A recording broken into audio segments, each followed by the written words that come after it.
Bueno, pues aprovecho primero que nada para pues darles la bienvenida otra vez en este principio de año.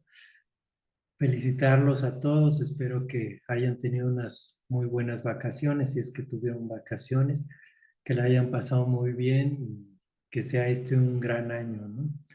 Eh, a finales del año pasado acordamos que íbamos a hacer un ejercicio un poco diferente en estas 3 sesiones en las que vamos a continuar. Pero primero me gustaría hacer una breve pues, recapitulación de lo que hemos ido viendo, ¿no? Después de un tiempo puede ser que se nos vaya olvidando, pero a mí me parece importante comentárselos también para que sirva de justificación de por qué estamos trabajando de esta manera, por qué estamos haciendo las lecturas que estamos haciendo y qué es pues lo que yo pienso que podemos sacar de todo esto, ¿no? Si se acuerdan ustedes, los que han estado desde el principio, pues nosotros comenzamos con una sesión que trató sobre el retorno a Freud, esto que propone Lacan. eh, y en esa primera sesión, pues yo hice una breve exposición acerca de algunas cosas que plantea Lacan como un retorno a Freud, ¿no? Que decíamos en aquella ocasión, no todo lo que Lacan dice necesariamente ya estaba en Freud, aunque Lacan diga que ahí estaba, pero es una manera en la que él fue trabajando todos los textos freudianos y que le importaba mucho poder darles una nueva lectura, ¿no? Una nueva lectura que estuviera influida por todo aquello que él estaba trabajando, ¿no? Los conceptos filosóficos que había trabajado él, tanto de Heidegger como de Hegel, de Kant, y todo el trabajo del cual él se había servido, ¿no? Para ir desarrollando su propia teoría, sus propias nociones y conceptos. Entonces, de ahí dimos paso a la lectura de Saussure del signo lingüístico, sumamente importante para Lacan todo lo que tiene que ver con el significante y el significado. Y eso nos permitió también hablar de la condensación y el desplazamiento en la obra de Freud, en la interpretación de los sueños, ¿no? Vimos cómo estos dos conceptos están íntimamente ligados con lo que decía Saussure, en la manera que Lacan lo trabaja, ¿no? Y por eso él eh, pues los equipara con la metáfora y con la metonimia, ¿no? Que no son conceptos propiamente de Freud, pero que Lacan aprovecha lo que tiene que ver con el significante que él trabaja de Saussure para introducirlos y para ir él creando su propio camino, ¿no? Entonces esa fue nuestra segunda lectura. La tercera eh, fue la conferencia lo simbólico, lo imaginario y lo real. Si ustedes se acuerdan en esa conferencia de Lacan, pues él empieza hablando sobre lo imaginario y luego hace un poco la diferencia con lo que tiene que ver con lo simbólico. En aquella ocasión nos llamaba mucho la atención lo que tenía que ver con lo que es lo analizable, ¿no? Que menciona ahí Lacan, que lo imaginario en ese momento es lo inanalizable, dice él, ¿no? Entonces, esa conferencia pues también es algo que nos permitió conocer un poco más a qué se refiere Lacan con estos 3 registros que son tan importantes, ¿no? Es algo fundamental en la obra lacaniana y que después también lo vimos en el Estadio del Espejo. En el Estadio del Espejo ya empieza a introducir cosas como la cuestión del sujeto, ¿no? Nos habla también de la función que tiene el yo para Lacan y la diferencia que tiene con eh, lo que él se refiere como el sujeto, ¿no? Ese sujeto dividido y eh, en esa obra muy importante para Lacan, pues todo lo que tiene que ver con la identidad, con la alienación, ¿no? Que es muy importante y que también tiene que ver mucho con los registros, ¿no? Con tanto el registro imaginario como el registro simbólico. Pero principalmente creo que esas dos obras, tanto la conferencia como el Estadio del Espejo, pues nos hablan principalmente de esos registros de lo simbólico y lo imaginario, ¿no? Que si bien en aquella ocasión nosotros comentamos que los tres registros siempre están unidos, ¿no? Que es difícil concebirlos por separado. Me parece que en esos momentos, pues sí, Lacan principalmente habla de lo imaginario y lo simbólico, ¿no? En esta ocasión, pasando a las siguientes lecturas que ahora vamos a hacer, que hoy es la primera, que tiene que ver con la metáfora paterna, son las sesiones del 15, 22 y 29 de enero del 58 del seminario Las formaciones del inconsciente. Aquí, bueno, ustedes ya lo pudieron ver, ¿no? Como Lacan ya empieza hacer una combinación de todas estas cosas. Bueno, no empieza, ¿no? Esto de la metáfora paterna no es algo que comienza aquí, sino que ya lo va trabajando en los seminarios anteriores. Empieza hablando del nombre del padre. En el seminario 3, que es el seminario de la psicosis, pues habla de la forclusión. Y ahí esto también juega un papel muy importante, ¿no? En el seminario también de la relación de objeto, que es el número 4, también se aborda esto, pero a mí me pareció que para los eh, efectos de este taller de lectura era pues más adecuado leer estas tres lecciones para saber qué se refiere Lacan con la metáfora paterna, ¿no? Eh, para nosotros es la primera vez que entramos a los escritos, digo, no a los escritos, al seminario, ¿no? Veníamos trabajando los textos de Lacan, trabajamos pues una conferencia y trabajamos un escrito, ¿no? Entonces ahora vamos a trabajar el seminario y en esta ocasión, pues pedimos que se ofrecieran voluntarios.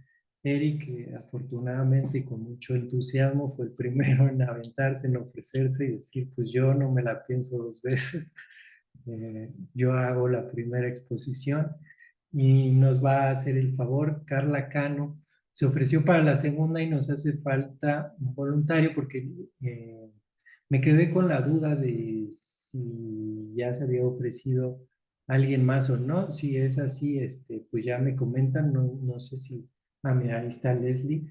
No sé si Leslie se había ofrecido para hacer la tercera exposición. Sí, bueno, entonces ya estamos cubiertos. A ti te tocaría la del 29 de enero del 58. Este, acá, fíjense, esta es una de las cosas que me gustaría comentarles, sobre todo para pues los que no están tan familiarizados con la obra de Lacan, ¿no? En los seminarios, la versión publicada por Paidós, que es la versión que yo les pasé en el Drive, a las clases se les ponen títulos, ¿no? Esta clase que nos va a exponer Eric el día de hoy lleva por título propiamente la metáfora paterna. Las siguientes dos se llaman los tres tiempos del Edipo, una es los tres tiempos del Edipo y otra es los tres tiempos del Edipo 2, ¿no? Entonces, la que le tocaría a Leslie sería los tres tiempos del Edipo 2 en la página 203, ¿no? A Carla Cano, que me parece que no está todavía, no está el día de hoy, le toca los tres tiempos del Edipo, que es en la página 185, ¿no? Entonces, bueno, un comentario que podemos hacer además de esto de los títulos de las clases. Bueno, los títulos vienen en la versión de Paidós, pero en francés, en la versión original, pues no se ponían títulos a las clases, solo se llevaban por la fecha, ¿no? Por eso se acostumbra a decir la sesión de tal fecha, ¿no? Y no con los títulos como viene aquí en PAI 2. Ahora, hay cosas, particularidades que tiene esta versión de PAI 2. Como saben los que ya han trabajado en la obra de Lacan, pues son textos que estableció Jacques Alain Miller, ¿no? El yerno de Lacan.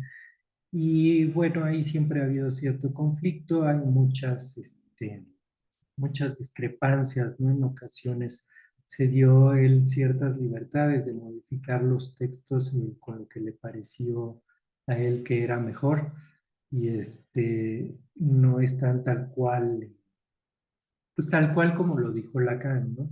Hay veces que no importa, que pues, son diferencias menores, pero hay otras veces en que sí hay un cambio importante, ¿no? A mí me pasó en esta lección, y no sé si ustedes lo notaron, pero viene un cuadro en esta versión de PAI 2.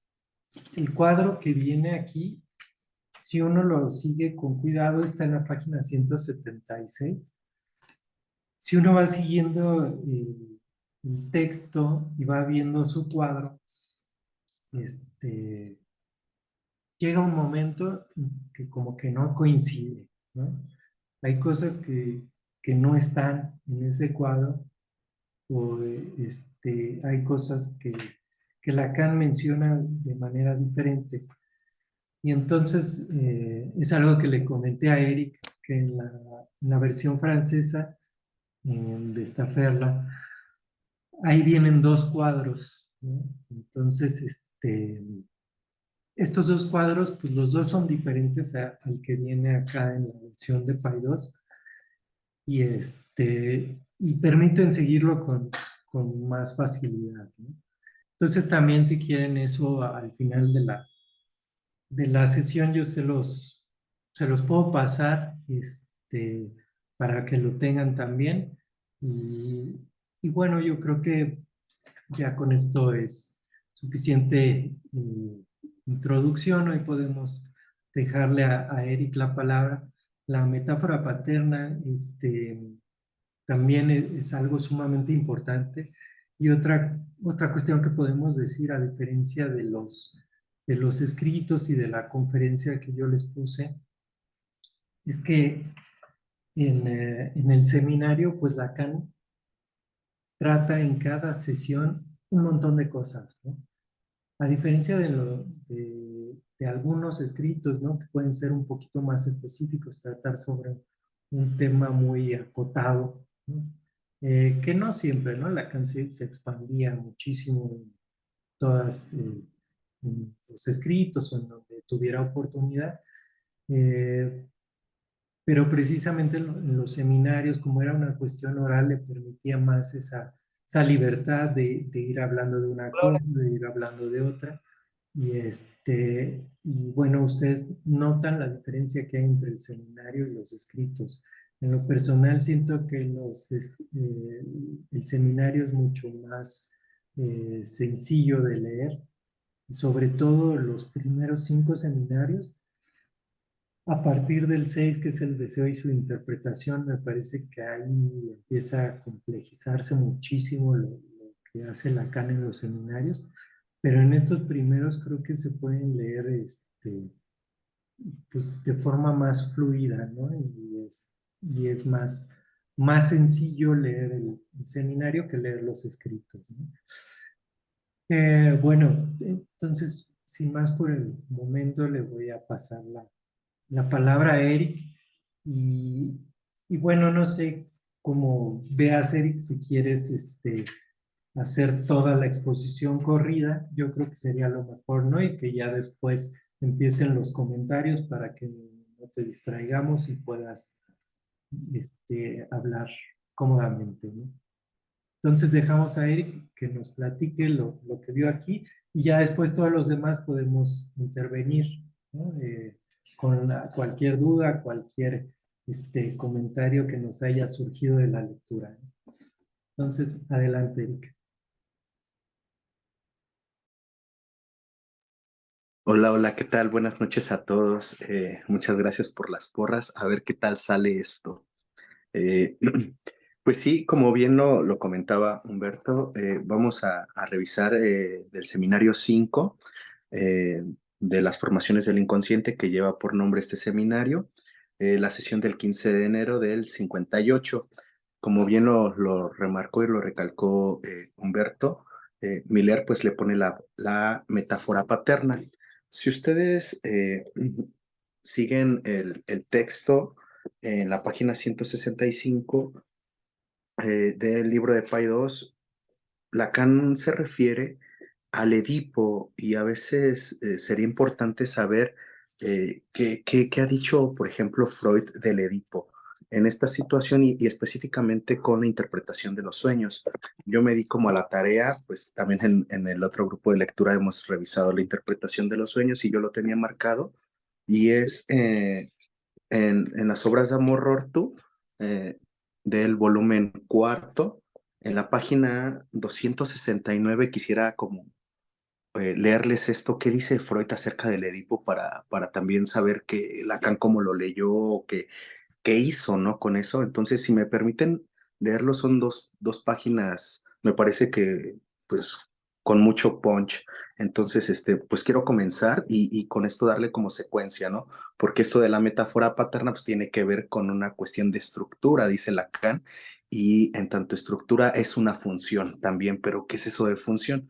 Vamos, pero me gustaría primero leerles acerca de Freud, que dice acerca del Edipo, ¿va? Estoy en la página 269 de la interpretación de los sueños. 269 de la interpretación de los sueños. Y dice más o menos así. Según mis experiencias, y ya son muchas, los padres desempeñan el papel principal en la vida anímica infantil de todos los que después serán psiconeuróticos. Y el enamoramiento hacia uno de los miembros de la pareja parental y el odio hacia el otro forman parte del material de emociones psíquicas configurado en esta época como patrimonio inalterable de enorme importancia para la sintomatología de la neurosis posterior. Pero no creo que los psiconeuróticos se distingan grandemente en esto de los otros niños que después serán normales, que se creen algo por entero nuevo y propio de ellos, mucho más verosímil y abonado por observaciones ocasionales de niños normales, es que aquellos den a conocer en forma extrema esos deseos enamoradizos u hostiles hacia los padres que con mayor nitidez e intensidad ocurren en el alma de casi todos los niños. En apoyo de esta idea, la antigüedad nos ha legado una saga cuya eficacia total y universal solo se comprende si es también universalmente válida nuestra hipótesis sobre la psicología infantil. Me refiero a la saga de Edipo Rey y el drama de Sófocles, que lleva ese título. Edipo, hijo de Layo, rey de Tebas y de Yocasta, es abandonado siendo niño de pecho porque un oráculo había anunciado a sus padres que ese hijo todavía no nacido sería su asesino. Es salvado y criado como hijo de reyes en una corte extranjera, hasta que, dudoso de su origen, recurre también al oráculo y recibe el consejo de evitar su patria, porque le está destinado a ser el asesino de su padre y el esposo de su madre. Entonces se aleja de la que cree su padre y por el camino se topa con el rey Layo, a quien da muerte en una disputa repentina.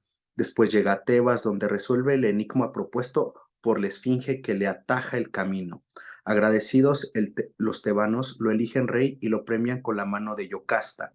Durante muchos años reina en paz y dignamente, y engendra en su madre, no sabiendo quién es ella, dos varones y dos mujeres, hasta que estalla una peste que motiva una nueva consulta al oráculo de parte de los tebanos.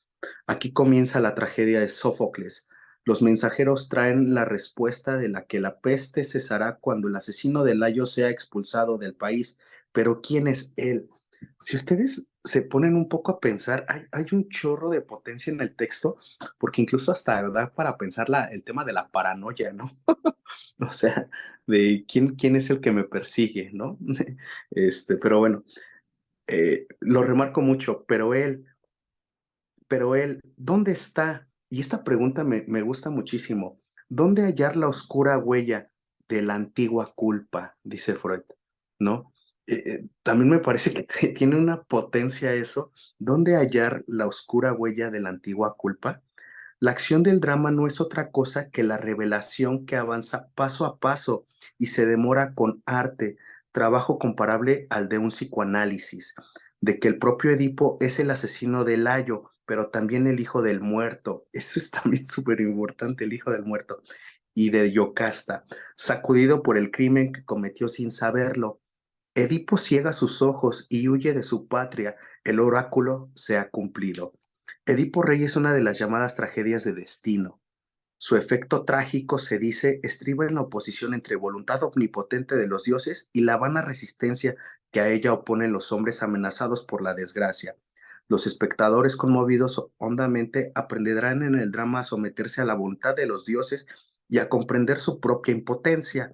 De acuerdo con esto, creadores modernos intentaron producir en efecto trágico parecido, urdiendo esa misma oposición en una fábula inventada por ellos, solo que los espectadores asistieron sin inmutarse al fatal cumplimiento de una maldición o de una predicción del oráculo de hombres inocentes que en vano se debatieron contra ella.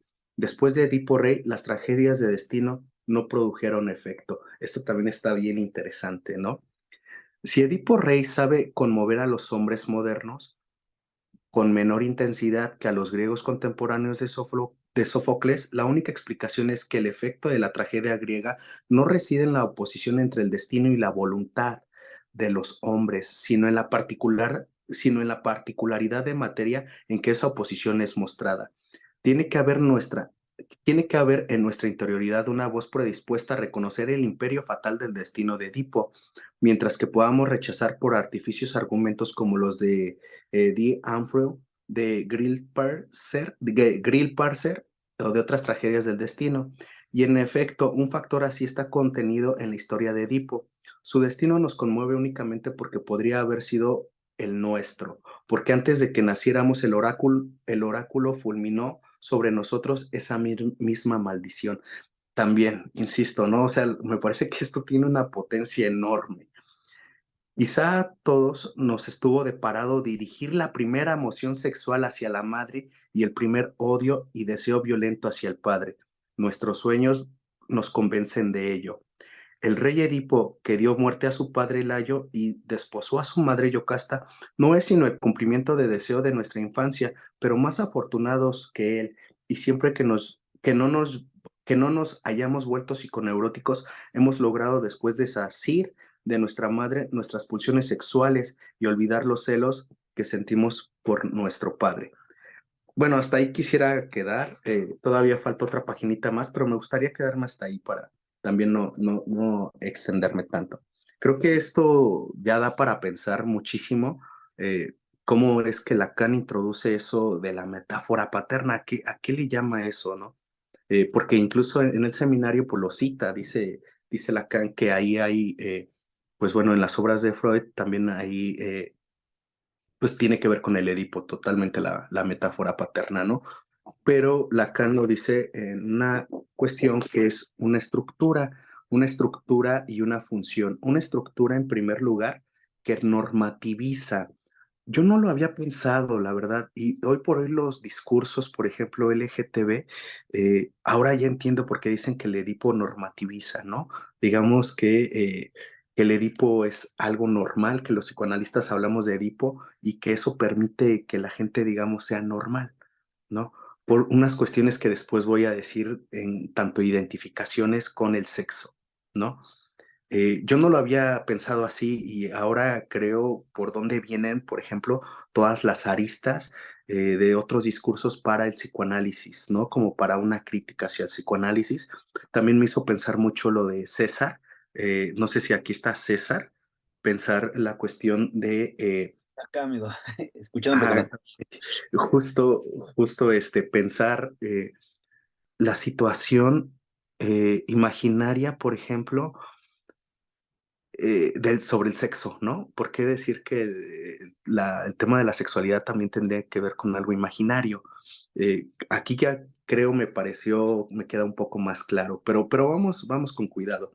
La primera parte que les quiero exponer, esto es que el Edipo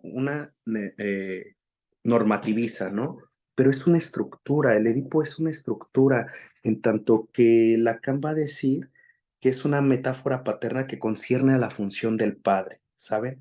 Pero ¿qué es eso de una función del padre, no? Y tiene que ver con algo también de lo simbólico, algo de lo imaginario y algo de lo real, que es algo que ya veníamos rastreando desde la sesión pasada, ¿cierto? ¿No? O sea, ¿qué es eso de la función y del Edipo en tanto imaginario, en tanto simbólico y en tanto real, ¿no? Por eso hace después él un cuadro. Quisiera leerles un poco acerca del seminario, ¿no? Y vamos a comenzar en la página 165. Y dice, Freud dice, la función del padre tiene su lugar, un lugar bastante amplio en la historia del análisis. Es en la página 165. Abajo dice, se encuentra en el corazón de la cuestión del Edipo y ahí es donde la ven ustedes presentificada. Freud la introdujo al principio de todo porque es el complejo de Edipo, aparece ya de entrada en la interpretación de los sueños, que fue donde yo se lo señalé. Lo que revela el inconsciente al principio es, de entrada y ante todo, el complejo de Edipo. Lo importante de la revelación del inconsciente es la amnesia infantil que afecta ¿a qué? A los deseos infantiles por la madre y el hecho de que estos deseos sean reprimidos. Ahí ya también inserta que justo en esta triada el niño, pues bueno, quiere el amor de la madre, ¿verdad? Quiere el amor de la madre, pero me gustaría quedarme hasta ahí porque también quisiera leerles un poco acerca, son dos páginas sobre este libro, sobre la introducción a Lacan, porque también me dio mucha claridad y espero que ustedes también se las dé. No sé, Humberto, si se las pueda compartir, estas dos paginitas, porfa. Se las- ¿Cuáles son? las que te envía por WhatsApp, por Ah, ya, favor. pero son cuatro, las cuatro. Ah, sí, sí, sí. Bueno, es que a mí me parecen como dos páginas, ¿no? Pero en realidad sí son 4 hojas. Son 4 hojas pequeñas para que las tengan. Espero que también sea, para que las puedan revisar también ustedes y sea como, pues, cierto aporte, ¿no? En este libro dice Edipo falo, ¿no? Es una articulación edípica, por un lado el falo y otra cosa es la función del padre, ¿no? Y dice, comenzaremos esta clase hablando del Edipo. El tema es vastísimo, de modo que solo trataremos de establecer algunos parámetros para poder pensar a partir de ellos el falo y la función del padre, que están en el centro de la articulación edípica, ¿ok?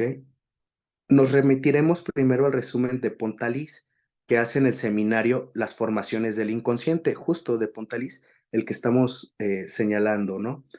El que estamos revisando ahorita. Si bien no es absolutamente fiel a lo que Lacan desarrolló, es sabido que allí son aislados 3 tiempos lógicos en relación con el Edipo, y es lo que más o menos vamos a empezar a revisar nosotros, tiempos que son escandidos con relación a la metáfora paterna.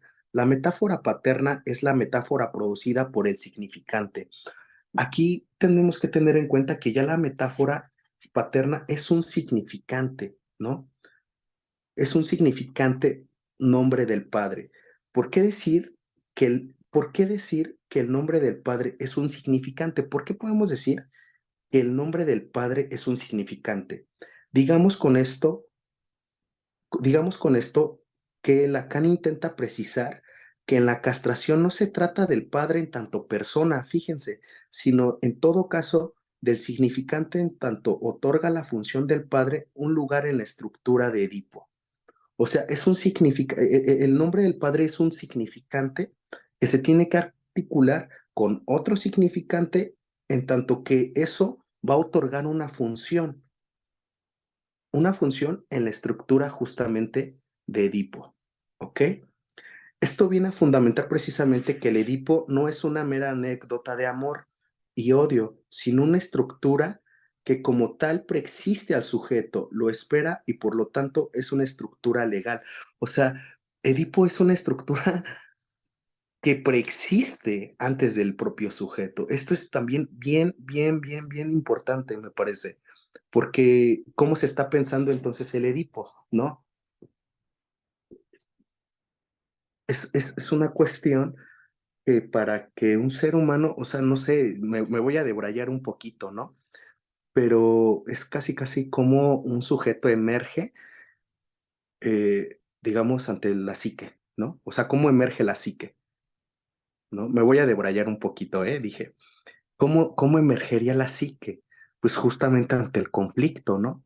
Ante el conflicto, digamos, edípico, ante la inserción justamente de que el niño pueda desear a la madre y que ahí haya, digamos, una interdicción, una ley, que en este caso es el padre.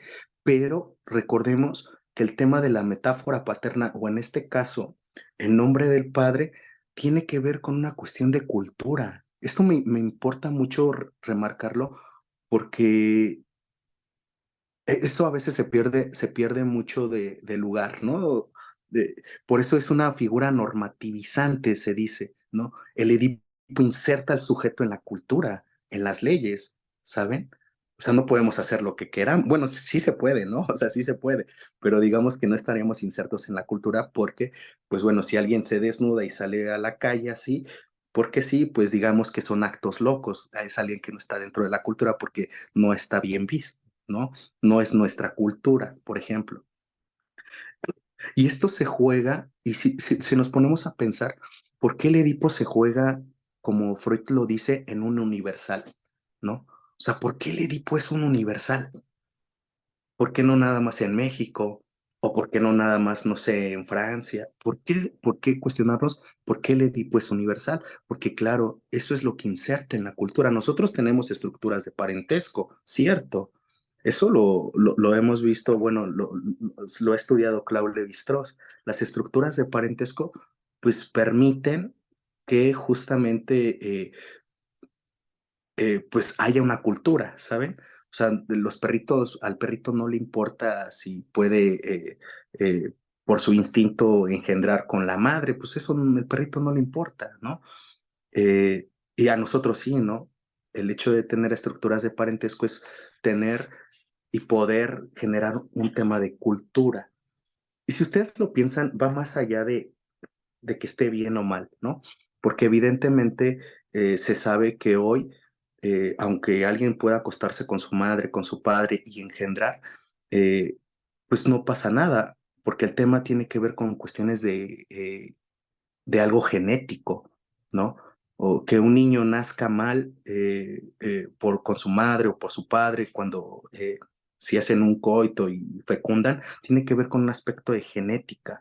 Y antes se decía que no, que los niños nacían mal porque se acostó necesariamente con el padre, pero ya se dio cuenta que eso es un aspecto de genética porque presentan los mismos genes, ¿no? Entonces no es un aspecto, insisto, biológico, sino un aspecto cultural. El tema justo permite saber que el Edipo está, cómo el Edipo está inserto en el sujeto. Eso es lo verdaderamente importante, para decirlo un poco, ¿no? Cómo el Edipo se juega en el sujeto, de qué forma, ¿no? Bueno, quiero seguir con esta lectura. América, ¿en qué página vas? Es que me hice bolas con esta En la de... 83, no, en la 83. Sigues en la 83. Ok, Sí, sigo en la 83. ok. Sí. Digamos con esto que Lacan intenta precisar que la castración no se trata del padre en tanto persona. Fíjense, esto es bien importante. ¿Por qué decir que el nombre del padre es un significante? Digamos con esto, Lacan intenta precisar que en la castración no se trata del padre en tanto persona, sino en todo caso del significante en tanto otorga a la función del padre un lugar en la estructura del Edipo, ¿no?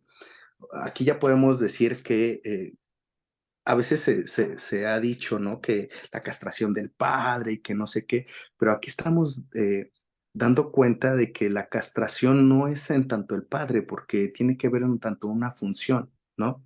Pero vamos a continuar. Esto viene a fundamentar precisamente que el Edipo no es una mera anécdota de amor y de odio, sino una estructura que como tal preexiste al sujeto, lo espera y por lo tanto es una estructura legal. Esta estructura legal deberá entenderse de manera doble. Por un lado, tanto en tanto legalidad positiva, es decir, prohibición efectiva de algo, legalidad positiva, es decir, prohibición efectiva de algo, y por el otro, en el sentido de una orden así como decimos orden simbólico. Queremos decir un orden legal que ordena y distribuye los lugares e implica la lógica de los tres tiempos mencionados.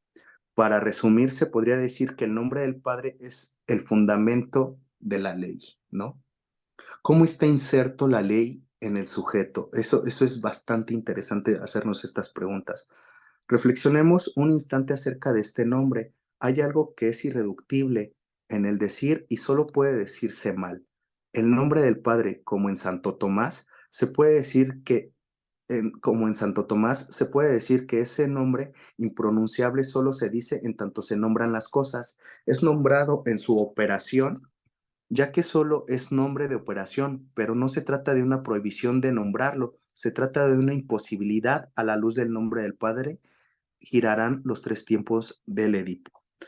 Bueno, quisiera, quisiera hasta ahí también como quedarme porque podemos ahondar más. Ahí les dejo las, eh, las fotografías y continuar con el seminario justo de Lacan, porque Lacan después nos va a hablar sobre el superyo de origen materno o de origen paterno, ¿cierto? Que ya digamos, si ustedes tienen la edición de Pi 2, pues está en la página 166, ¿no? ¿Qué es eso del complejo de Edipo? Y hace una pregunta bien interesante, si hay neurosis sin Edipo, ¿no? Y no sé, quisiera preguntarles a ustedes, ¿cómo ven si hay neurosis sin Edipo? ¿Ustedes cómo lo piensan? Porque justo después habla del Edipo invertido, donde anteriormente muchos psicoanalistas decían que si no eras neurótico, eras perverso o psicótico y que eso era el Edipo invertido. Así esa lectura se tenía anteriormente, ¿eh? Entonces, creo que ahí, digo, esto es como antecedentes, ¿verdad? Esto es como antecedentes, como chismecito, ¿verdad? De que si no eres neurótico, entonces tienes un Edipo invertido, entonces eres perverso o psicótico. Y sabemos que no. Ya ahorita también Lacan dice que el tema de la perversión y también de la psicosis implica también una cuestión imaginaria, ¿no? Y como lo hemos revisado, justo también Humberto lo dijo, pues con la psicosis, con el tema de la furclusión, justamente que también tenga un tema ahí en la estructura, digamos, del psicótico como algo que no pueda simbolizar, ¿cierto? Y ahorita me pregunto, ¿no? Actualmente, por ejemplo, no sé si todavía se hable de perversión, ¿no? O sea, ¿quién podría decir quién es un perverso? ¿Cómo lo están viendo? Esto también es bastante interesante porque como la cultura cambia, entonces ya qué tanto está permitido o qué tanto ya no está permitido, ¿no? ¿Qué tanto hay censura y qué tanto no? Yo lo veo, por ejemplo, con mis alumnos y digamos ahorita que está el Danny Flow eh, el Danny Flow es un cantante de reggaetón y anteriormente esas canciones no se escuchaban, incluso hasta en la radio eran vetadas, ¿no? Así de martillazo en el ano, pues no, eso no se podía decir, ¿verdad? Actualmente sí. Si ustedes han escuchado esa canción de Martillazo en el ano, pues toda la chaviza la trae. Y curiosamente tiene que ver con algo sexual, ¿no? Yo lo comentaba con algunos amigos, algunos colegas, ¿por qué da tanto de qué hablar esas canciones, no? O sea, ¿qué hay en el centro de eso, no?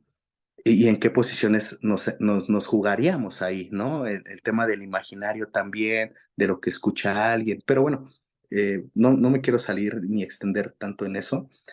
Eh, nos habla justo Lacan sobre el Edipo y si se pregunta si hay neurosis en Edipo. Y pues bueno, les quiero leer un poquito acerca de lo que dice. Así la experiencia obligaba a admitir que podía haber sujetos que presentaran neurosis en las cuales no se encontrara en absoluto Edipo. Les recuerdo que les recuerdo que Neurosis sin complejo de Edipo es precisamente el título del artículo de Charles Odier. La noción de la neurosis sin Edipo es correlativa al conjunto de las cuestiones planteadas sobre lo que llamó el superyo materno cuando se planteó la cuestión de la neurosis sin Edipo. Freud ya había formulado que el superyo era de origen paterno. Entonces surgió la pregunta, ¿en verdad el superyo es únicamente el origen paterno? ¿No hay en las neurosis detrás del superyo materno del superyo paterno un superyo materno todavía más exigente, más opresivo, más devastador, más insistente. No quiero extenderme mucho porque tenemos a lo largo del camino que recorrer, tenemos un largo camino que recorrer. He aquí pues el primer polo donde se agrupan los casos de excepción y la relación entre el superyo paterno y el superyo materno.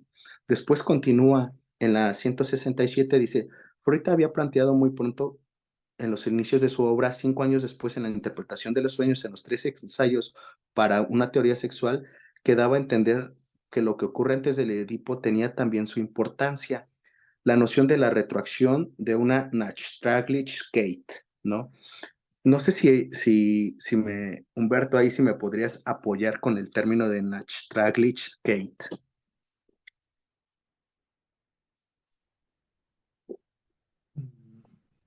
¿Con qué quiere decir eso? Sí. Lo que pasa es que Nachtraglich quiere decir, es como esto que la precup que menciona, ¿no? Ah, Pero déjame ver con precisión el kite, no me acuerdo qué quiere decir.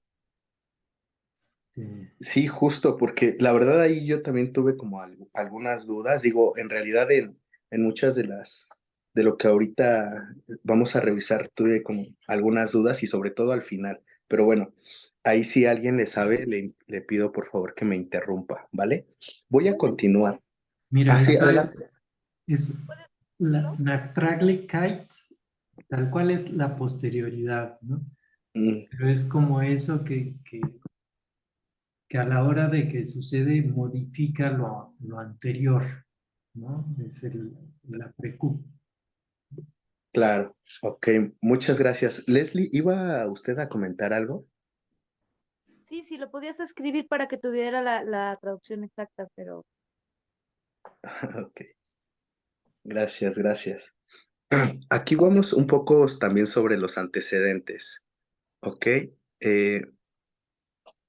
Me gustaría leerles también esto. Dice, la perversión, igual en la 167, dice, la perversión era esencialmente considerada una patología cuya etiología debe ponerse en relación en el campo preedípico y tenía como condición una fijación anormal. En consecuencia, por otra parte, la perversión no era considerada sino como la neurosis invertida, era lo que les comentaba, o más exactamente como la neurosis que no se había invertido, la neurosis que había permanecido patente. Lo que la neurosis se había invertido se veía a la luz del día en la perversión. Al no haber sido reprimida la perversión por no haber pasado por el Edipo, el inconsciente se encontraba a cielo abierto, ¿no? Continúa, dice, señalo en torno a la cuestión del campo preedípico se agrupan la cuestión de la perversión y la psicosis. Ya sea la perversión o psicosis, se trata entre ambos casos de la función imaginaria. Aquí Lacan dice que, fíjense, ya sea de la perversión o psicosis, se trata en ambos casos de la función imaginaria, aún sin estar especialmente introducido en la forma en que la manejamos aquí, cualquiera puede percatarse de la especial importancia de la imagen en estos dos registros, por supuesto, desde ángulos distintos. ¿Ok? Después dice, una invasión endofásica y hecha de palabras auditivas, no solo en el carácter engorroso parasitario de una imagen en una perversión, pero en tanto un caso como en el otro se trata ciertamente de manifestaciones patológicas en las cuales el campo de la realidad está profundamente perturbada por imágenes, ¿no? Por eso yo les comentaba justo que decía que si, bueno, si no tenías Edipo, pues esta inversión era justamente la perversión y la psicosis, pero dice Lacan que aquí no es que sea invertido, sino más bien que hay una realidad que está profundamente perturbada por las imágenes, ¿no? Y eso lo vemos tanto en la paranoia y también justamente con la perversión. Veíamos, por ejemplo, que un hombre sí podría eyacular en una pantufla. eh, ¿Por qué? Porque en su mundo imaginario, en esta cuestión imaginaria, sí podrías, para el sujeto, ser una vagina, ¿no? Entonces sí podría ser esto. O sea, sí hay cabida. Ok. Después, en esta página También ahí, también. Eric, o sea, lo interesante lo que estás recordando ahorita también es que esa parte lo veía Lacan como lo no analizable, ¿no? Entonces también eso es algo que sí me parece importante. Sí, justo, o sea, yo cuando la verdad leí esto, me recordó justo a César, o sea, cuando César decía lo no inanalizable justamente de la imagen, ¿no? O sea, esto da para pensar eso, ¿no? O sea, ¿qué de la imagen no se puede analizar, ¿no? Y fíjense, quiero seguir. Han hecho atribuir especialmente el campo preedípico, las perturbaciones en algunos casos profundas del campo de la realidad por la invasión de lo imaginario. El término imaginario, por otra parte, parece prestar mejores servicios que el de fantasma, que sería inadecuado para hablar de la psicosis y las perversiones, ¿no? Eso igual está en la 168 en el segundo párrafo, ¿no? Ya después incluso va a citar a Melanie Klein específicamente porque ten- eh, llamaban a algunas fases con los objetos malos a la madre como paranoide o depresiva, ¿cierto? Igual en la 168, hasta abajo dice, lean su artículo sobre el Edipo, precisamente en él describe una etapa extremadamente precoz del desarrollo, la etapa llamada de las formaciones de los malos objetos, anterior a la fase llamada paranoide depresiva relacionada con la aparición del cuerpo de la madre en su totalidad. Esto es de Melanie Klein, ¿saben? Es bien importante porque ya habíamos revisado también, Humberto, o sea, es una secuencia del estadio del espejo, ¿sabes? O sea, esto que está diciendo Lacan tampoco se lo está sacando así como de la manga, ¿no? De hoy se me ocurrió, sino está, me parece, está haciendo una articulación, ¿no? Y también para nombrar esta articulación me hace pensar mucho también el tema del grafo del deseo, ¿no? O sea, ya desde aquí también Lacan, como hay un pre para articular su grafo del deseo, ¿no? Perdone, denme un segundo.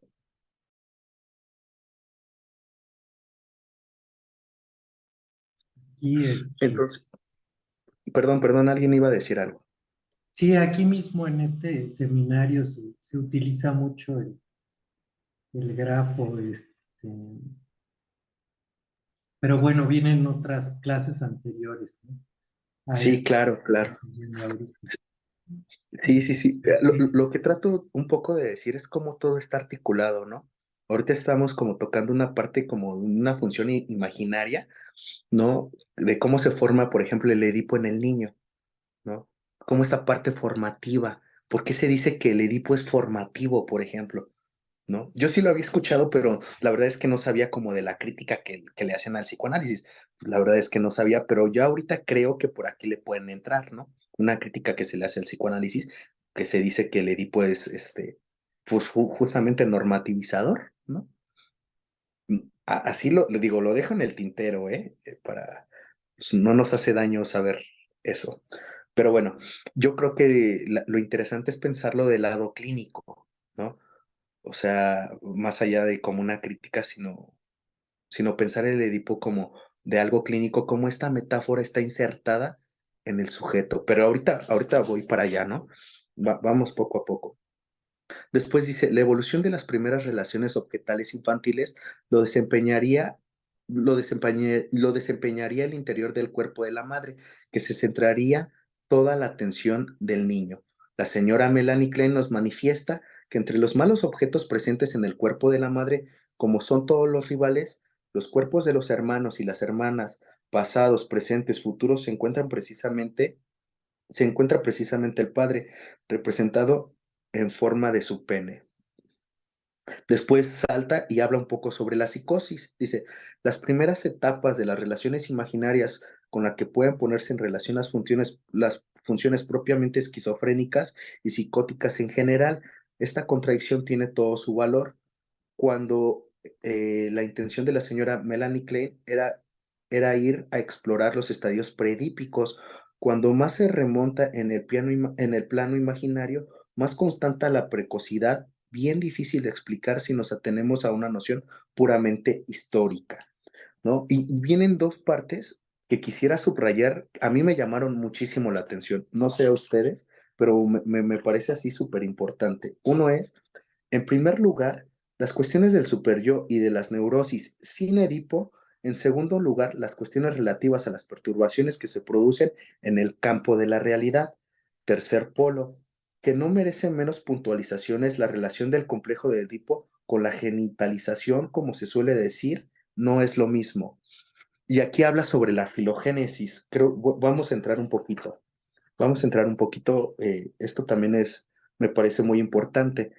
El complejo de Edipo tiene una función normativa, lo que les he venido señalando.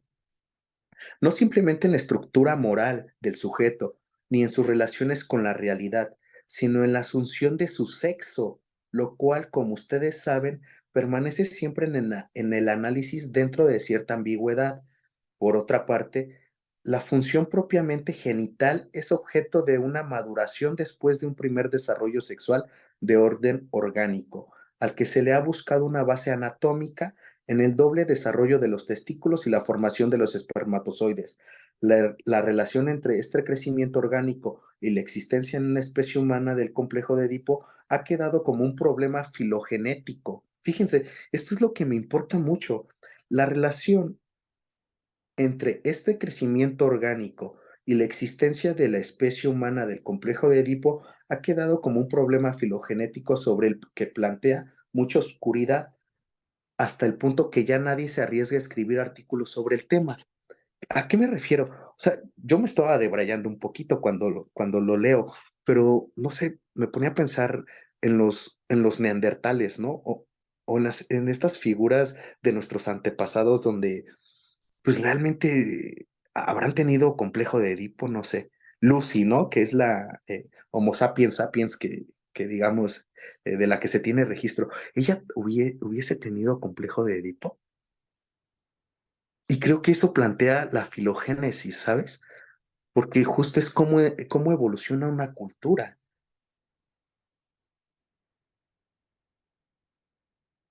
Es bastante interesante eso. Por eso Lacan creo que también se refiere que pues no hay muchos estudios sobre eso, ¿no? O sea, nadie se arriesga justo a escribir sobre ese tema. En nuestros, ¿cómo se vivirían, eh, eh, digamos, el complejo de Edipo, ya no como en culturas ancestrales, sino antes de eso, ¿no? O sea, un neandertal, por ejemplo, ¿habrá tenido Edipo? Digo, estaba debrayando un poquito, discúlpenme, ya son mis debrayes, nadie tiene ahí nada que resolver. Pero me hacía estas preguntas bastante interesantes, ¿no? Porque eso tiene que ver con la filogénesis, ¿no? Voy a continuar porque todo esto habla sobre Edipo y el ideal del yo, ¿no? Que es como también algo de lo imaginario. Me parece que Lacan aquí lo que rastrea también desde el estadio del espejo es toda la parte imaginaria, la constitución del sujeto, del niño, de la madre, de la imagen, ¿no? Y del ideal del yo en tanto asunción a su sexo. O sea, cómo te das cabida tú ante tu sexo, ante eso imaginario que también se juega ahí, ¿no? Ante algo también real que tienes de tu sexo, siendo hombre o mujer, y ya después lo que tú puedas definirte, ¿no? Es bastante interesante. Voy a continuar. Hay por un lado, estoy en la 270. Hay por un lado un crecimiento que acarrea una evolución, una maduración.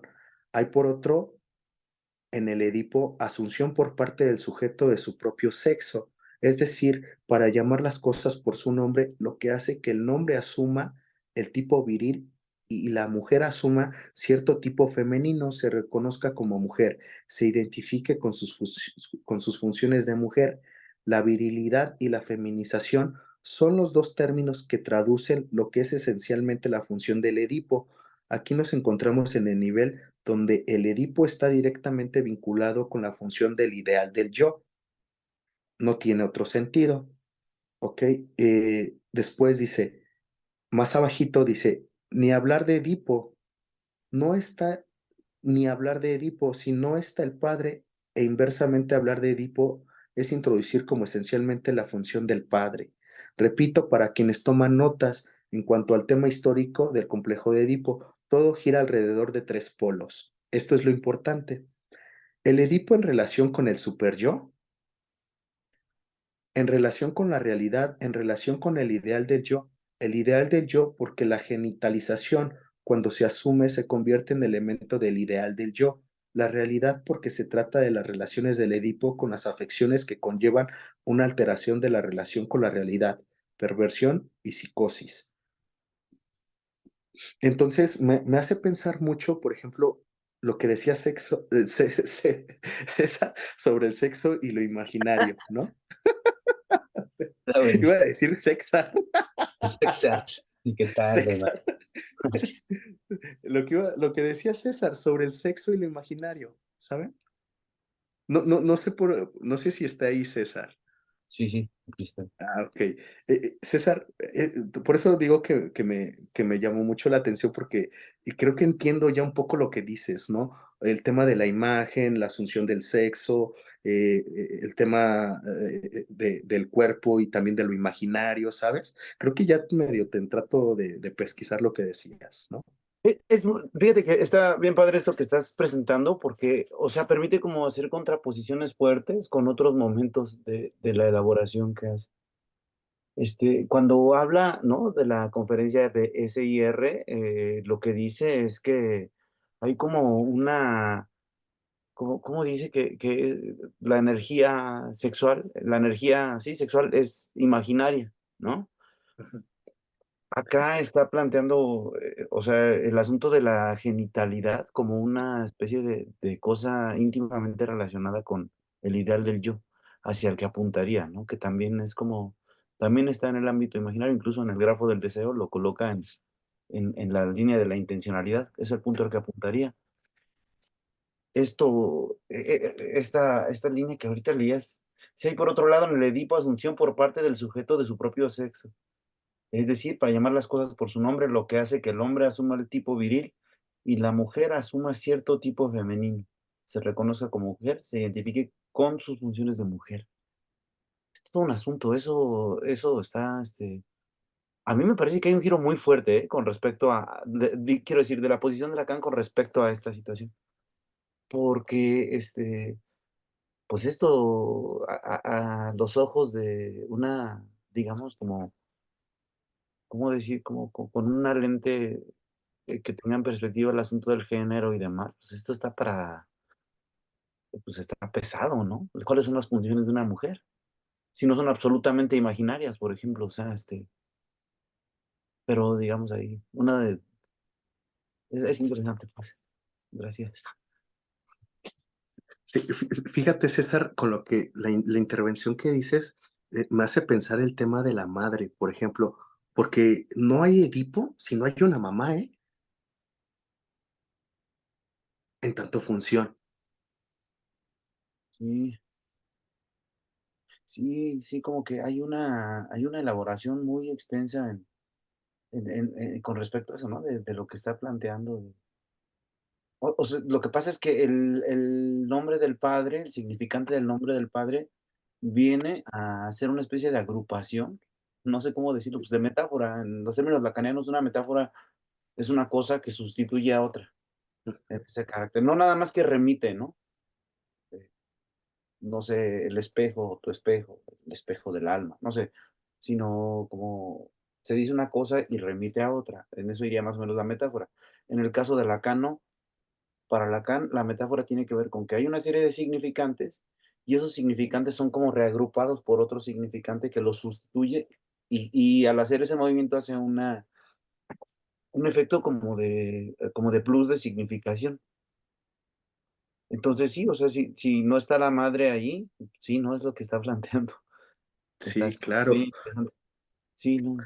De hecho, César dice más adelante en la lectura, es que no me quisiera ir como saltando, pero más Claro. adelante casi al cierre dice, ¿qué quiere la madre? Y de repente dice el falo, pero toda metáfora se sitúa en el inconsciente, ¿eh? Ujú. O sea, y bueno, que entonces, qué fregados. Ahí es donde de repente también me hizo un poco ola, ¿saben?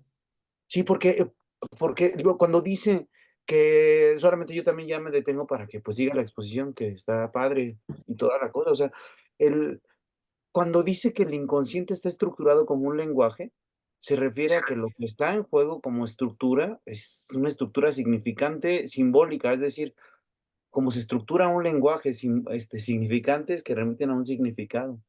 Entonces, los significantes de los que está hablando son significantes que estructuran el inconsciente. De hecho, de eso, en este momento, esa es la propuesta. El inconsciente está hecho de significantes.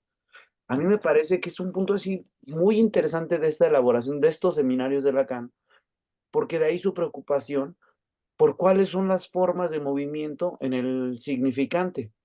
Es decir, si el significante está hecho perdón, si el inconsciente está hecho de significantes, como un lenguaje, toda posibilidad, y digamos, si hay una determinación inconsciente, toda posibilidad, casi como una, ¿cómo se llama? Como estas cosas que hace Aristóteles en la lógica de un silogismo. Si el inconsciente está estructurado como un lenguaje, y si hay determinación inconsciente, es necesario ver cuáles van a ser los movimientos posibles, y los movimientos posibles son movimientos lingüísticos.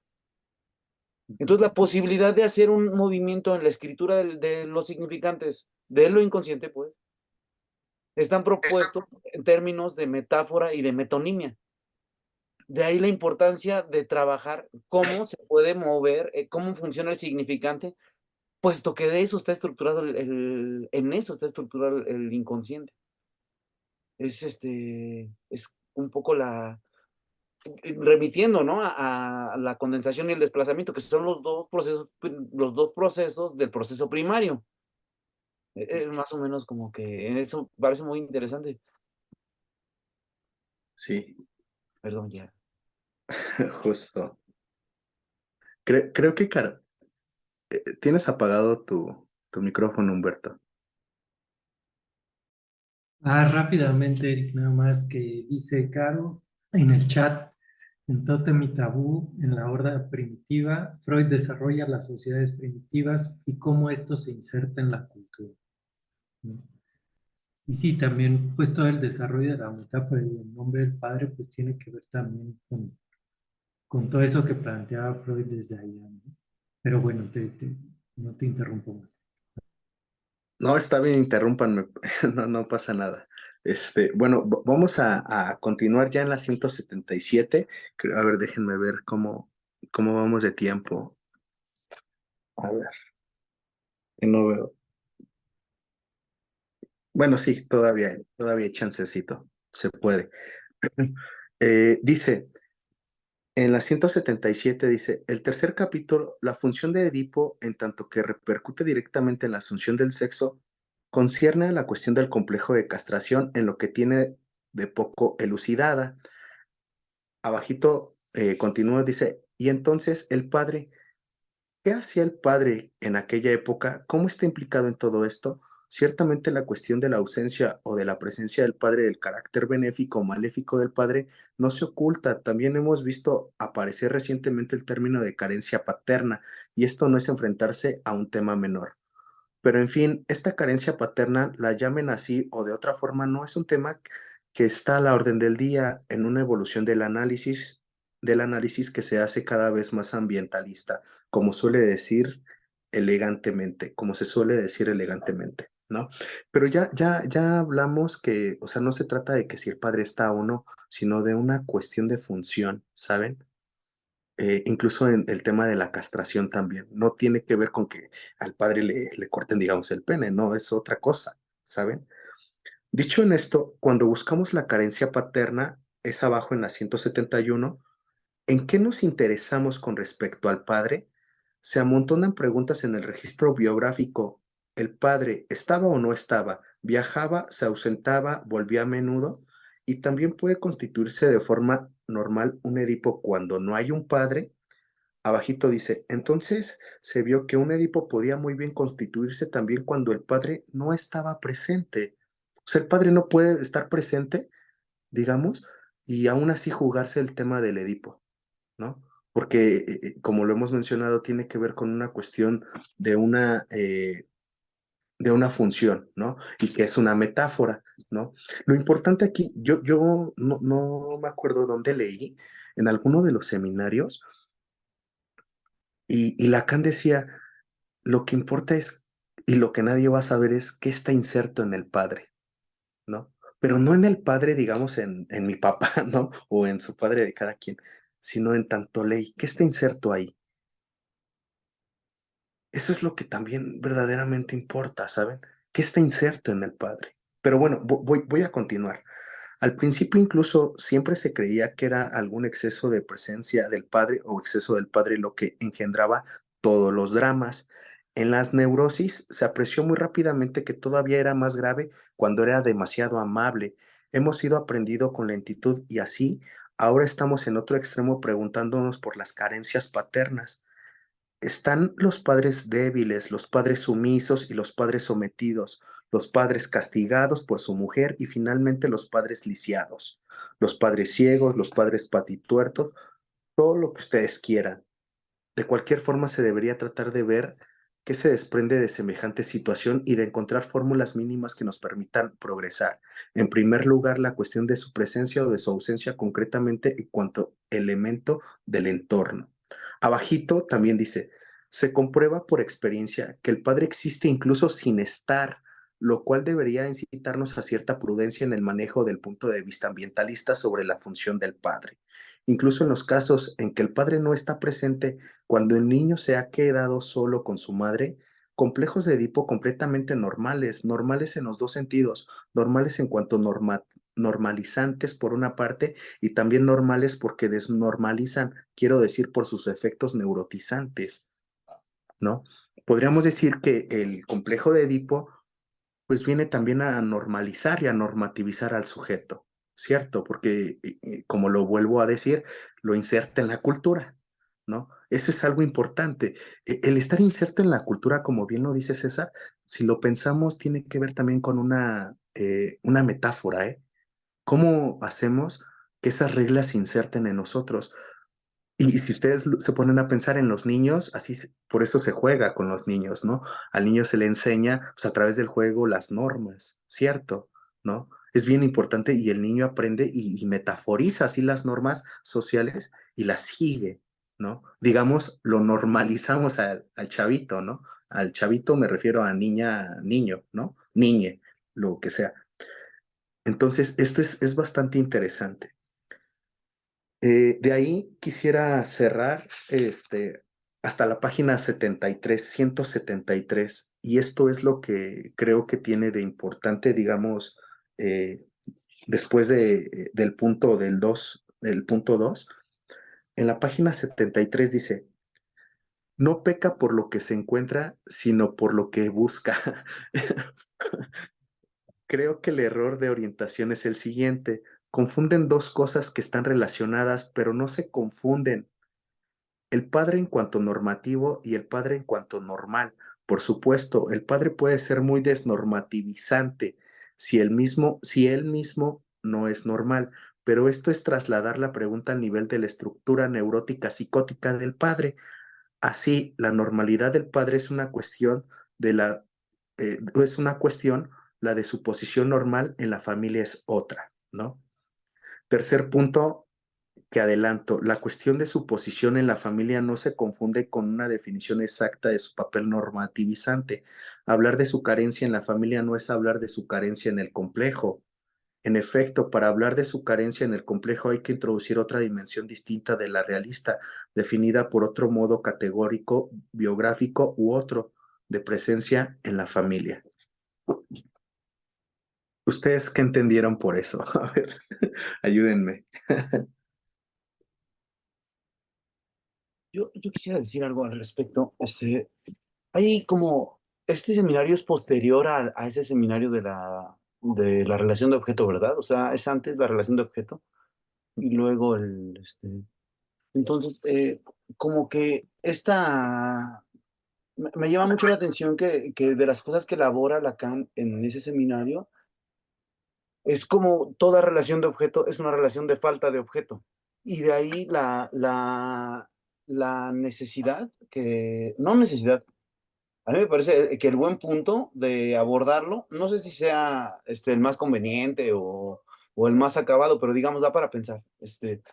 en este cuadro de la frustración, la castración y la privación, en la que cada uno de los niveles que están jugándose de a tres, cada uno, siempre están en juego en términos de la ausencia. O sea, por ejemplo, en el campo materno, ¿cómo decirlo? Que se jugaría totalmente la frustración, donde hay alguien, un niño, pues, marcando la presencia y la ausencia de la madre que le está sirviendo, pues que lo está atendiendo o no. Y cómo esa demanda se puede convertir en una demanda de amor. Pero lo que quiero decir es cómo reina en ese abordaje el asunto de la falta, de que no se le dé el seno. Literalmente la falta de objeto es el seno, lo que escribe Lacan en el, en el, en el esquema este. Eh, y entonces el siguiente objeto de la siguiente, en términos lógicos, que no podría ser la castración sin la frustración, es un objeto imaginario el que falta. Y el objeto imaginario está atribuido a la madre, al cuerpo de un ser que está carente de falo imaginario, dice literalmente. Una pieza que le falta. Y luego hay otro que es una falta, pero de un significante, sería el último. Entonces, no sé, con respecto a esta cosa de la presencia y de la ausencia, con esto de que estabas mencionando de padre y no sé qué, o sea, pues con esto que señalabas, a mí me parece que da para pensar cuál es el nivel entonces de presencia de esta situación. Por ejemplo, pienso en este discurso tan común de que los traumas o no sé qué están como producidos por una frustración, por algo que alguien quería y no se le dio. Y eso entonces se convertiría como en una cosa traumática, como en el nivel más, y acá lo que está planteando Lacan es precisamente otra cosa, es como eso se juega para estructurar, eh, al sujeto. Por ejemplo, eso como que quería, pues, comentarlo. Sí. Claro, hay una doble articulación, ¿no? O sea, el tema de la privación y de la, sí, justo, o sea, eso permite, el conflicto como que permite emerger también al sujeto, ¿no? Ah, Porque sí, por un lado es, lo quiero, pero por otro lado me frustran eso, ¿no? sí. Y estoy en busca de eso, ¿no? Estoy en busca de eso y es donde entonces creo que se juega en el tema de los significantes, César, lo que decías, ¿no? O sea, cómo metaforizar, digamos, el significante. Sí, sí, es eso, pero además está basado, o sea, toda esa elaboración está basada en el Fort Da de Freud. O sea, la frustración tiene que ver con que la madre esté o no esté, que es lo que dice Freud en su texto, de que el niño cuando está jugando con el carrete, finalmente lo que está haciendo es inscribirse de cierta manera él en esa presencia-ausencia.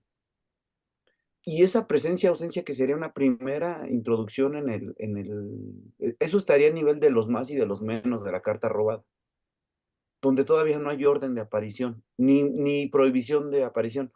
Pero precisamente ese primer momento va a servir para anclarse a otro momento en el que, según Malouche, por ejemplo, se haría una primera transliteración, en el que ya pasarías del más y del menos a una ley de sucesión en el que estaría uno, dos o tres, pero digamos ya sería como un segundo nivel del significante.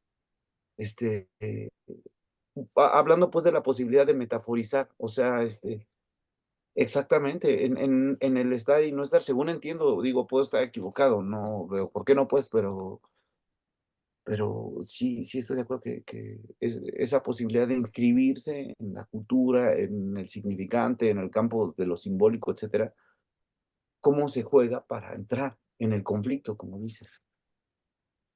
Claro. Sí, sí, sí, claro, justo. Y cómo está inserta la ley en el sujeto, ¿no? O sea, de qué forma el sujeto metaforizó esa ley para que se sintiera inserto en eso, ¿no? No sé, lo escucho incluso hasta por mis alumnos, ¿no? Estas cuestiones beliconas, ¿no? Donde hay sexo, donde hay poder, pues también se juega a un lado totalmente imaginario, ¿saben?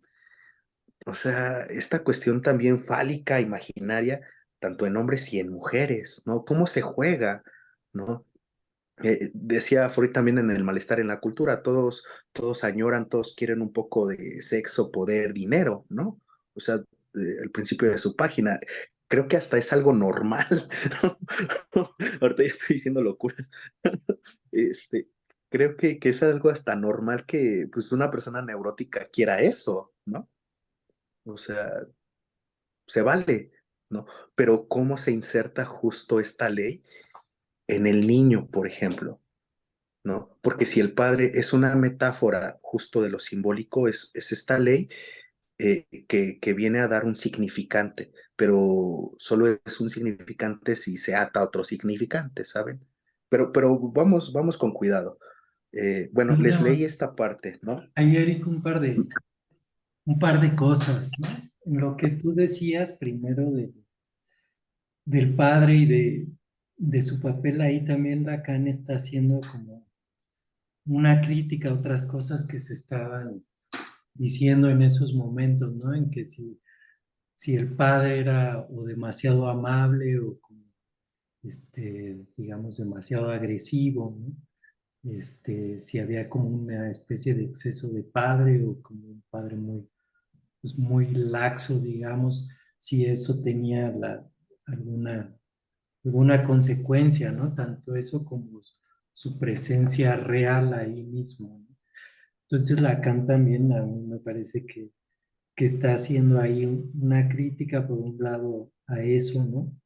De que también no importa si el padre, pues era un psicótico o era un neurótico, ¿no? No tenía tanto que ver lo que a él le estuviera pasando, digamos, en ese momento, como su papel en el complejo. Entonces Lacan ahí me parece que está marcando la diferencia. Y por otro lado, con lo que decía César del Porta, también esa cuestión pues es muy similar a esto que estamos viendo de la metáfora paterna, ¿no? O sea, Lacan aquí en esta sesión no habla del Forta, pero de cierta manera me parece que está implícito, ¿no? Porque en ese movimiento que está haciendo el niño, en el movimiento que estaba diciendo César, también surge esta cuestión del deseo, porque el niño se pregunta, o bueno, así lo menciona Lacan, ¿no? ¿Por qué no viene? Este, ¿Por qué Exactamente. no soy yo suficiente, ¿no? Y entonces es la otra cosa, ¿no? La madre que tiene deseo también de otra cosa, ¿no?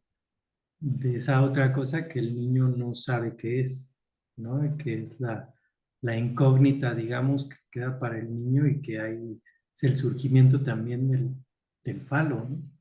De que es Del falo imaginario. ajá, esa otra cosa. Exactamente. Pero bueno, Sí, totalmente. te paso la palabra, Eric.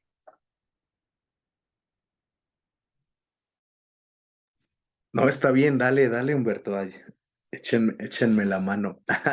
Bueno, eh, ya de ahí vamos a pasar a la 173, al punto 3. Y es algo que también me parece importante. Por ejemplo, habla sobre la interdicción, ¿no? Y se los leo un poco. Dice, el padre interviene en diversos planos. De entrada, prohíbe la madre. Este es el fundamento, el principio del complejo de Edipo. Ahí es donde el padre está vinculado con la ley primordial de la interdicción del incesto. Es el padre que nos recuerda el encargado de representar esta interdicción. Sus efectos en el inconsciente, como lleva a cabo la interdicción de la madre, ustedes esperarán que diga bajo amenaza de castración. Es cierto, hay que decirlo, pero no es tan simple. El vínculo de la castración con la ley es esencial. Esto es importante. El vínculo de la castración con la ley es esencial, pero veamos cómo se nos presenta esto clínicamente. O sea, ¿qué es eso de la castración como la ley? Y justo Lacan la ve totalmente desde la clínica, me parece, ¿no? Dice, la relación entre el niño, ya estoy en la 174, en la página 174. La relación entre el niño y el padre está gobernada, por supuesto, por el temor de la castración. ¿Qué es temor de la castración? ¿Cómo lo abordamos? Dice, lo abordamos como una represalia dentro de una relación agresiva. Esta agresión parte del niño porque su objeto privilegiado, la madre, le está prohibido y va dirigido al padre. Es justamente lo que comentaba César y lo que comentabas tú, Humberto, ¿no? En suma, el temor experimentado ante el padre es netamente centrífugo. quiero decir que tiene su centro en el sujeto. Esta presentación está de acuerdo tanto en la experiencia como en la historia del análisis.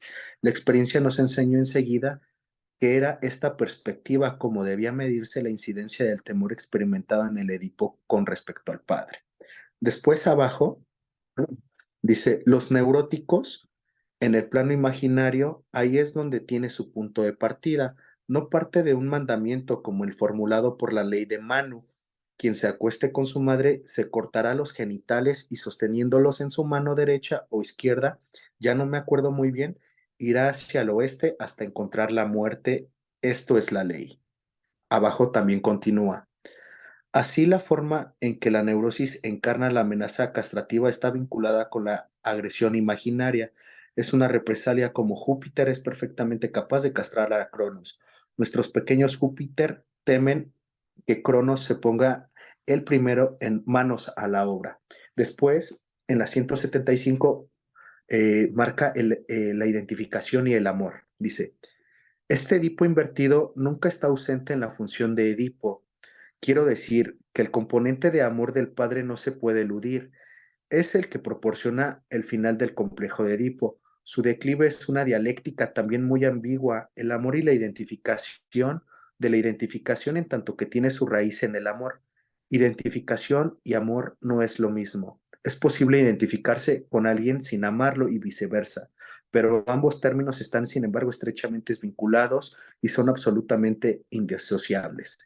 Freud, sobre el declive del complejo discúlpenme, no sé pronunciar, Der Untergang, bueno, eso, de 1924, dice, el sujeto se identifica con el padre en la medida en que lo ama y encuentra su solución terminal del Edipo en un compromiso entre la represión amnésica y la adquisición de aquel término ideal gracias al cual se convierte en el padre. Lo que nos está tratando de decir Lacan que justamente el niño viene, digamos, viril o como hombre, de acuerdo a que hay una identificación también con el padre, ¿no? Y que también se juega como falo también del lado imaginario, ¿no? O sea, creer también el padre como falo también es tenerlo en una asunción imaginaria, ¿no? Eso lo vemos también hasta con los niños, ¿no? Yo le comentaba a alguien que es muy normal que los niños, digamos, tengan a sus padres, pues digamos, enaltecidos, ¿cierto? Que sus padres, digamos, lo pueden todo, que sus padres, pues bueno, siempre los van a proteger y cuando uno crece, pues se da cuenta que pues, no es así, ¿verdad? Que los padres pues también son de carne y hueso, que el padre no es Superman.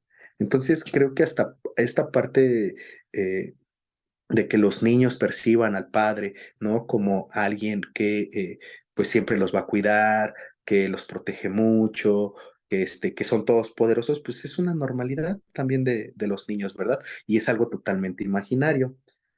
Después dice, aquí tienen a papá que me lo concedió en la fecha requerida. Esto es importante, ¿no? Porque tiene que ver con el Edipo. ¿En qué momento alguien se asume de acuerdo a su sexo de lo que es, ¿no? O sea, ¿tú cómo asumes por identificaciones tu propio sexo? Y era justo lo que César decía, ¿no? Y creo entender un poquito quizá las críticas acerca del psicoanálisis. O sea, ¿por qué el Edipo tendría que normativizar la identificación con el padre, de acuerdo a la identificación con el padre, para saber yo qué sexo soy, ¿no?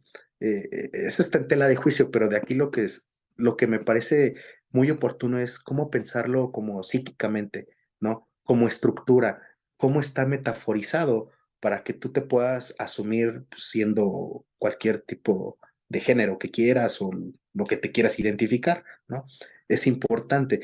Habrá que rastrear el tema de lo imaginario, me parece, ¿no? El tema justo del imaginario me parece que también es muy importante dentro del análisis.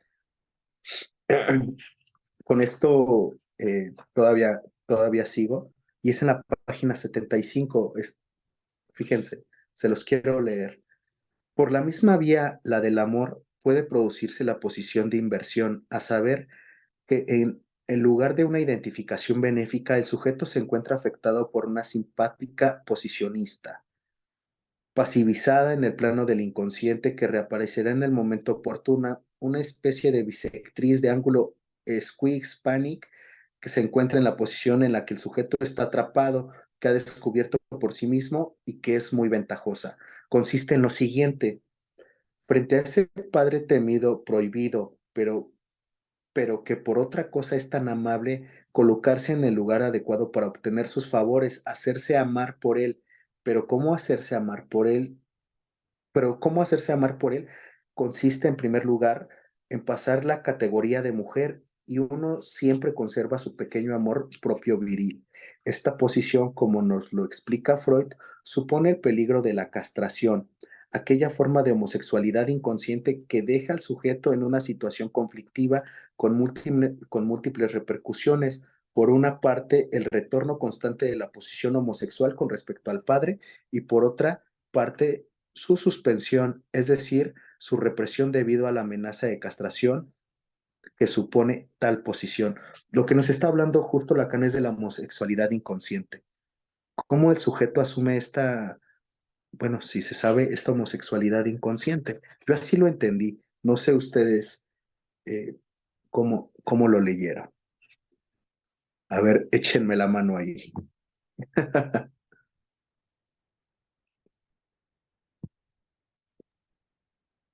Bueno, no sé si me permite, pero este, más que para una homosexualidad como tal propiamente dicha, lo que está hablando justo de lo que está refiriendo son esta serie de identificaciones que se están jugando. O sea, más que propiamente en el pensar en este juego entre lo que podría ser algo socialmente, esto de como ya referido desde la homosexualidad, cuando sabemos que desde el inicio, si hablamos desde Lacan, no existe como tal en el concepto, pero lo que considero, ¿no? Que lo que está refiriendo más es hasta esta serie de relaciones que se dan con la castración, o sea, el nombre, quien está ejerciendo esa función, ¿no? Y cómo se identifica o se enlaza o cómo se puede relacionar con esa virilidad en tanto esa función, o sea, es decir, bueno, ahí todo el juego del espejo y la imagen con el otro, ¿no? Que sería lo que también referiría desde lo imaginario que estás refiriendo, creo que va todo así. Claro, claro, muchas gracias, Leslie. Claro, porque después sigue justo en la siguiente página, en la 176, el cuadro que ya había dicho César y también Humberto, ¿no? Con el padre real, que implica la castración, y el imaginario, que ahí es lo que se juega. Y dice Lacan, bueno, no es que a Juanito se le corte el pene, ¿verdad? No es que justo se le corte el pene como, digamos, en lo real, sino más bien esta castración en lo imaginario, ¿cierto? ¿Ok? Y después la madre simbólica, que tenía que ver con la frustración y lo real, y es lo que comentaba César, ¿no? Cómo el niño quiere accesar a que sea el falo de la madre, ¿no? Pero eso nunca va a ser, eso nunca va a pasar, ¿cierto? Creo que César quiere decir algo. Sí, es que es todo un asunto el planteamiento del esquema, porque el, a mí me parece que hay un grado en el que Lacan, bueno, para empezar, siento que en estos seminarios Lacan está como haciendo una especie de ordenamiento de los textos freudianos. O sea, en esta cuestión de la homosexualidad de la que está hablando explícitamente de la explicación que da Freud sobre el hombre de los lobos, en el que siente que, bueno, tiene esta visión de que para estar con el padre tendría que ser castrado. Acá en el nivel del esquema, la castración tiene que ver con, a nivel del imaginario, es un poco, no es tan afortunada la presentación del cuadrado que está en esta versión de Pi 2.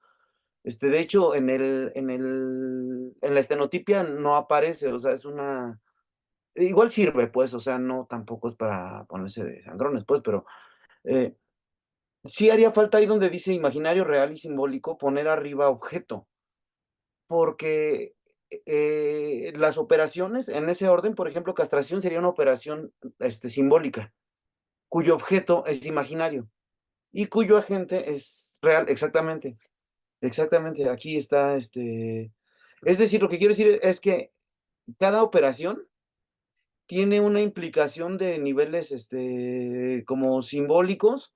Aquí se ve, miren, es simbólico, es imaginario, es real. Es decir, todo el tiempo se van cambiando y en la presentación del cuadro que tenemos en Py2 solamente está poniendo el objeto. El objeto aquí es falo imaginario en la castración. El objeto que falta es un objeto real y sí se refiere literalmente al seno de la madre. Y siempre llama la atención cómo, a propósito de la presencia o ausencia de la madre, si es simbólico, no es el padre simbólico, sino que es la madre como simbólica. Es ella la que ejercería como la frustración. A eso me refería, solamente como a la necesidad de tener en perspectiva eso. Es solamente por eso, perdón por la interrupción, pero era solamente la necesidad o la conveniencia de poner eso ahí. Tengo que salir, los escucho. Voy por una cosa que me están tocando, pero igual los escucho. No, es que aparte es súper importante. Yo la verdad ya no pude revisar el cuadro porque se me perdió toda mi información, la verdad, pero me parece que esto ya da más claridad, ¿cierto? O sea, el cuadro, la verdad es que arroja ya como más información, a unos nos deja como muchísimo más claro, ¿no? Bueno, ¿a qué se refiere justamente con eso del padre real de la castración imaginario, la madre simbólica, frustración real y el padre imaginario de la privación que tiene que ver con lo simbólico, ¿no? Donde el padre ya no es el falo, porque también el padre está castrado y eso remite justamente también a una castración propia y que da también una identificación, ¿cierto? ¿Va? Hasta aquí Y de vamos hecho, como... fíjate, Ajá, Eric, sí. y César, que en no en la estenotipia, en la de Staferla, vienen dos cuadros, porque si sigues el de Pi 2, le decía yo a Eric, que les comentaba a todos al principio, que te pierdes, porque hay cosas que no aparecen en el cuadro que están completamente diferentes, ¿no? Y después, este, hay otro, ¿no? Que es este es diferente, ¿no? Acá donde estaba la madre, ya aparece acá el padre simbólico. Sí, Entonces, sí, eso va con lo que va comentando en la sesión, ¿no? Yo aquí por eso, para sí. esa parte, tuve que hacer lo que haces tú en el otro taller y lo No, fui está buenísimo. comparando, ¿no? Entonces, Sí, luego no, les pues paso está esto. buenísimo. Ajá, porque sí hace falta, creo yo, tener esos dos cuadros. Bueno, ayuda en algo, ¿no? No, totalmente. Solamente yo quería decir algo, que creo que es como muy interesante la forma en la que lo plantea Lacan y en la que problematiza esta cuestión, porque cuando habla de la castración, a propósito de esto que dice Eric, de que los niños tienen a los padres, como en este punto tan empezaría, o sea, a mí me parece que la mejor manera de presentar el cuadro es la segunda, porque la falta primera es la frustración. Y hace referencia a Melanie Klein, porque la palabra que utiliza Melanie Klein ante eso es frustración, precisamente. Y no solamente ella, pues, pero digamos, es o sea, esta sería la primera, ¿no? El primer movimiento en el que no está, esto está a nivel del Forta y esto instaura una presencia ausencia de la madre. Y de aquí, Lacan propone como un movimiento que iría a otro tipo de falta, que ya no es que no le den el seno a él, sino que casi, casi como en neutro, como sin sujeto, dice, ¿por qué la madre desaparece? Y entonces, al ver un ser que carece de pene, pues digamos, de un objeto imaginario, ahí se instala la castración. Y por eso es que el agente de ese cuadrado es el padre real. Ahí es donde interviene el padre real. Es ahí donde Hans, por ejemplo, no logra llegar, según Lacan, el papá de Hans no logra llegar a ese punto porque, porque la madre le hace algo así como que, o sea, como que el padre anda en otro rollo y ese asunto lo llega como a hacer una especie ¿cómo decirlo? Como de sustituto. Incluso habla hay una expresión que utilizan, es el, las, Los sustitutos, o sea, hay una palabra muy bonita que utilizan que se utiliza en español, como que viene a sustituir al padre. Uno de las cosas que viene a sustituir el caballo es el significante del nombre del padre, porque la madre no se está yendo con el padre, porque para Hans, o sea, según la exposición de Lacan, todo el tiempo el padre está como muy de acuerdo con que esté con la madre Hans, haciéndose arrumacos. Hay un texto de Darian Lieder al respecto que pondría en controversia lo que está diciendo Lacan. Va a salir pronto, ya se verá. Este, pero digamos, entonces es como una cosa a tres niveles siempre, en términos de real, simbólico, imaginario. La madre, se ve privada de algo y el niño diría algo así como, ah, con razón, o sea, no está conmigo porque el padre lo tiene. Y ahí se instala la castración. Ese es el nivel, siguiente, donde estarían como las cosas. Y ya en términos de la privación, que sería una falta, una falta real, una operación real, el objeto simbólico sería la falta de un significante. Es el significante de falo. Eso era como lo que quería comentar. Yo discúlpeme que tuve que salir así repentinamente. Ese es el entramado, que sí, yo creo que la presentación de Pi 2 no es tan buena en ese sentido, porque pareciera ser que real, simbólico, imaginario solamente se juegan a nivel del objeto, pero no, están siempre trenzados, o sea, Claro. Justo César, incluso hasta Lacan da digamos, unos ejemplos, ¿no? Que es en la 177, ¿no? Que dice, el primer ejemplo tiene que ver con el padre imaginario, el otro con el padre simbólico y después lo del ideal del yo, ujú. ¿saben? Bien, sí, sí, sí, claro, yo también estoy de acuerdo con eso. Pero no sé, creo que ya casi terminamos. No sé si tengan algunas preguntas o les sigo por el tiempo. Yo digo Ustedes que digan. continúes, Eric. Continúo. Ok, Y perfecto. para terminar, bueno, para que alcances a terminar. Va, entonces, bueno, me voy a saltar un poco y eh, termina Lacan esta presentación con una cuestión ahí medio rara que me costó trabajo a mí, pues, eh, seguirla, ¿no?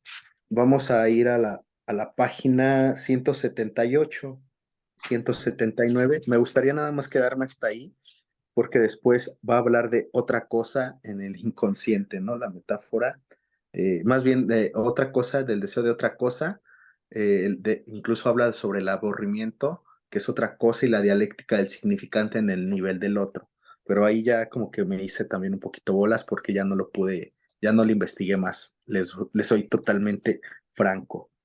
Pero bueno, en la 178 dice, eh, la privación correlativa en la identificación ideal que tiende a producirse tanto para el niño como para la niña en la medida en que el padre se convierte en el ideal del yo, se produce en la niña el reconocimiento de que ella no tiene falo, pero esto es lo bueno para ella. Por el contrario, para el niño sería una salida absolutamente desastrosa y lo es algunas veces aquí en el agente I, mientras que en el objeto es S y marca IS, ¿no? Y esto nos remite justo a los cuadros anteriores que habíamos revisado. Dice, en el momento en la salida normativizante del Edipo, el niño reconoce no tener verdaderamente lo que tiene, en el caso del varón, lo que no tiene, y en el caso de la niña. Lo que ocurre en el nivel de la identificación ideal, nivel donde el padre es preferido a la madre y un punto de salida del Edipo, debe conducir literalmente a la privación. Todo esto es lo que justo César nos está marcando con el cuadro, ¿cierto? O sea, cómo se está jugando la privación, en qué niveles se está jugando la privación entre el agente, el objeto, ¿no? Y, y todas estas instancias que Lacan nos muestra, porque bien como lo dice también César, aquí nada más nos muestra el objeto, pero también el agente, cómo se juegan y cómo se entrelazan uno con otro, ¿no? Cómo se anudan. Eso es lo interesante saberlo, ¿no? Sí. no nada más es de alguna forma, o sea, no existe una única forma como se anudan, existen múltiples formas, ¿ok?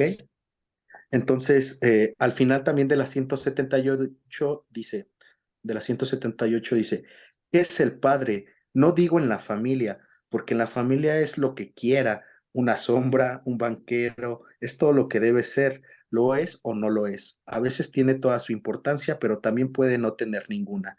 El padre no es un objeto real, aunque deba intervenir como objeto real para dar cuerpo a la castración, sino es un objeto real. ¿Qué es, pues? No es tampoco únicamente un objeto ideal, porque por este lado solo pueden producirse accidentes. Ahora bien, a pesar de todo, el complejo de Edipo no es tan solo una catástrofe, porque es fundamento de nuestra relación con la cultura, como se suele decir, ¿no? Era lo que yo ya les venía mencionando, que el complejo de Edipo, pues es la inserción justamente a la cultura, a la ley, ¿no? A una ley también que es una ley primordial, ¿no? Y que obviamente también es simbólica, que es para todos, ¿no? Más allá incluso del padre, que podría ser un padre, dice Lacan aquí, que puede ser muy represor. Tampoco ese padre, digamos, es la ley máxima, ¿no? Él no es la ley que está encima de la ley, no. Hay una ley que también lo rige a él mismo, aunque se crea la supuesta ley, ¿va? Después sigue, en efecto, dice, el Padre es el Padre simbólico. Usted ya lo ha dicho. En efecto, lo he dicho lo suficiente como para no repetírselo hoy. Lo que les traigo hoy da precisamente un poco más de precisión a la noción del Padre simbólico. ¿Es esto una metáfora? O sea, el Padre simbólico es una metáfora que es, digámoslo enseguida para ponerlo en esta pizarra, lo cual nos permitirá rectificar las consecuencias escabrosas de la pizarra. Una metáfora, ya se los he explicado, es un significante que viene en lugar de otro significante. Digo que esto es el padre en el complejo de Edipo, aunque deje atónitos algunos. El padre es un significante que sustituye a otro significante. Aquí está el mecanismo esencial, el único mecanismo de la intervención del padre en el complejo de Edipo. Y si no es en este nivel donde buscan ustedes las carencias paternas, no las encontrarán en ninguna otra parte. La función del padre en el complejo de Edipo es la de ser un significante, que sustituye al primer significante introducido en la simbolización, el significante materno. Claro, porque no hay un significante paterno si no hay un significante materno, por supuesto. O sea, no hay padre si no hay una madre. Por sí mismo el padre no podría ser un padre, ¿no? La función del padre en el complejo de Edipo es la de dar un significante que sustituye al primer significante introducido en la simbolización, el significante materno. Dice, es la metáfora, el padre ocupa el lugar de la madre, S, en lugar de S con una diéresis, ¿no? Siendo la S con la diéresis la madre en cuanto vinculada ya con algo que era X, es decir, el significado en la relación con la madre. Y ahí hay un cuadrito que pone padre, madre, madre X. ¿Y qué es esa X? Tiene que ver con el falo. Tiene que ver con el falo. ¿Ok? O sea, es preguntarse qué quiere la madre. O sea, la madre quiere el falo, pero el niño no es el falo, ¿no? Ahora, la madre tiene el falo. Esto es importante poderlo decir, ¿no? Es la madre la que viene, la que va y viene, perdón, es la madre la que va y viene. Si puede decirse que va y viene, es porque soy un pequeño ser ya capturado en lo simbólico y ha aprendido a simbolizar. Dicho de otra manera, la siento o no la siento. El mundo varía con su llegada y puede desvanecerse. Ahí se pregunta cuál es el significado y bueno, esto es también importante. Ya por último, pues bueno, me quisiera quedar un poquito más adelante, les voy a leer. Dice, para resumirles, mi seminario del año pasado es pura estupidez poner en el centro de la relación del objeto el objeto parcial. En primer lugar, era lo que también nos mencionaba César, ¿no? Ya pasó a la 178. En primer lugar, si el niño se ve llegado a preguntarse lo que significa que ella vaya y venga, es porque él es el objeto parcial y lo que eso significa es el falo. ¿no? Es la X imaginaria y una vez lo ha comprendido, hacerse falo, pero la vía imaginaria no es la vía normal. O sea que el niño puede identificarse con el falo vía imaginaria, dice Lacan, por ahí no va la situación, ¿no? O sea, un niño que esté constantemente, no sé, me pongo a pensar, demandando y que quiera que todo el tiempo esté ahí la madre y que haga lo que él diga. O sea, esto se ve bien curioso, ¿no? Y constante, ¿no? Que el niño quiera jugársela de falo y totalmente es en falo imaginario porque no, ni lo tiene ni lo va a hacer, eso queda, ¿no? Eso cómo se articula psíquicamente, era Eso lo se que llama también perversión. César mencionaba. Exacto, sí. O Lacan lo llama perversión. Ajá, En un esquema que es literalmente una copia de un esquema de Levi-Strauss, es una intención del niño de identificarse con el falo. claro, Digo, así como lo propone Lacan, no sé si así sea. Este, claro. y quería decir otra cosa. Esta cuestión de no poner en el centro el objeto parcial, me parece así crucial con respecto a lo que está pensando Lacan y cómo lo está pensando todo el tiempo, en contraposición a esa elaboración de la relación de objeto que sería una relación de objeto con un objeto total, de la genitalidad, después de la latencia. No deja de marcar el acento Lacan nunca de la importancia que tiene el objeto parcial. O sea, una de estas cosas a las que uno de los puntos de llegada de esta elaboración es el objeto A, Ujú, que es un objeto parcial. sí, sí. Y algo también del objeto A tiene que caer, ¿no? O sea, pero bueno, no quisiera como adelantarme. Y aquí, abajito, también Lacan dice, ¿cuál es la vía simbólica? Es la vía metafórica. O sea, que un sujeto pueda simbolizar tiene que ver con que un sujeto pueda metaforizar. Esto da para pensar un chorro, por ejemplo, el autismo, ¿no? O sea, un chico que presenta, digamos, autismo, que, por ejemplo, no presenta lenguaje, ¿podría metaforizar? ¿Podría Pero ser? yo quisiera decir algo al respecto, Eric. Es que yo pienso que no está en el mismo nivel metaforizar que simbolizar. O sea, yo pienso que simbolizar está a nivel del Ford-Da. La metáfora es un proceso que o sea, digamos, primero tiene que haber simbolización, presencia, ausencia, y ya después de la simbolización, ya viene la metáfora, porque la metáfora lo que hace es sustituir a dos objetos ya simbolizados. Ah, ok. Creo que esa es como una sutileza que, bueno, me pareció importante. Discúlpame por interrumpirte, pues, pero creo que esa es una cosa así crucial. La posibilidad de simbolizar, incluso no le está privada hay un nivel simbólico en los animales que está en juego, según entiendo lo que dice Lacan. La posibilidad de metáfora ya está en otro lado, de metáfora y metonimia, porque digamos la metonimia lo que hace es que está siempre corriendo de un lado a otro. Ese es el lugar en el que estarían los objetos parciales y los objetos en los que se ven enfrentados Hans. La situación con su hermana, con el falo y con lo que la mamá quiere.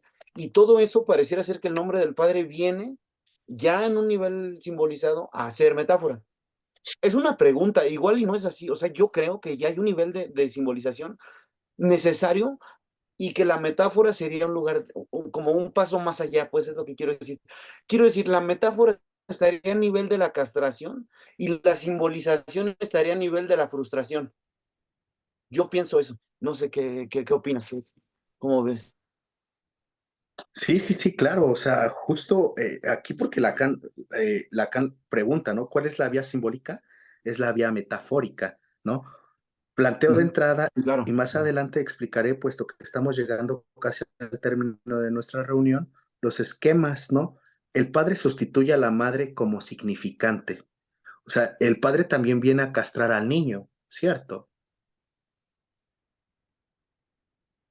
Pero tiene que ver a nivel de lo simbólico, no una cuestión, digamos, real, ¿no? Como en el caso de Juanito, no, no, tiene que ver con una cuestión simbólica, que la castración se asuma como a un nivel simbólico, que el niño pueda, digamos, justo introducirse en la cultura de una manera metafórica, ¿va?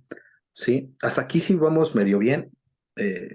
No sé, ustedes díganme, porque ya después va a entrar en el cuarto punto, al menos así como lo marca la 183, que tiene que ver justamente con el deseo de otra cosa. Y ahí sí, ya discúlpenme, ya me perdí.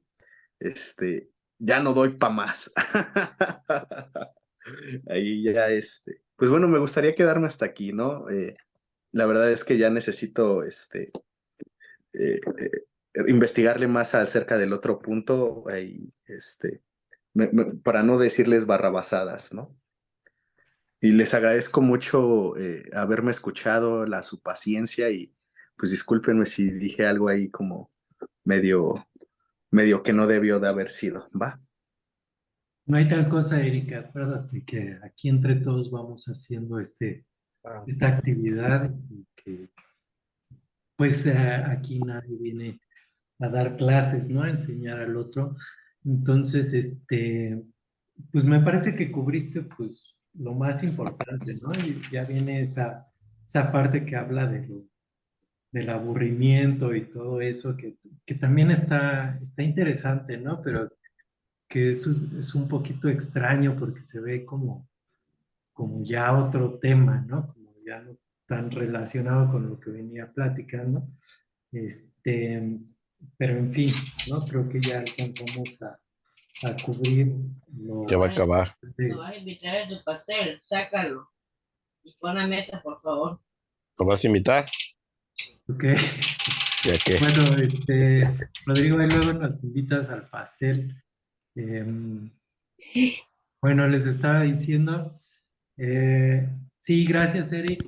Fue buena exposición, nos ayudó a todos, me parece que bastante. Este tema de la metáfora paterna, pues son sí. muchas cosas, ¿no? Traen muchas cosas, eh, pero lo principal, la sustitución significante que se hace, lo cubriste muy bien. Y bueno, pues para la próxima sesión, hoy no vino Carla Cano, pero le toca a ella seguirse con esta clase que se llama bueno, se llama aquí en PAI 2 los 3 tiempos del Edipo, y ya luego vendrá Leslie con los 3 tiempos del Edipo 2 la venganza, ¿no? Entonces, pues, un gusto volverlos a ver este principio de año. Muchas gracias, Eric, por la exposición. Muchas gracias a todos por sus participaciones y pues nos vemos la próxima, ¿no? Ahí les mando un Cuídense. correo otra vez. Que estén muy Hasta bien. pronto. Bye, bye. Gracias, Eric. Muchas Excelente. Gracias a gracias, Eric. todos. Gracias Gracias por a todos. escucharme. Nos vemos. Feliz Bye. año. Año. Bien, feliz año. Hasta luego, gracias. Hasta luego. Gracias, gracias.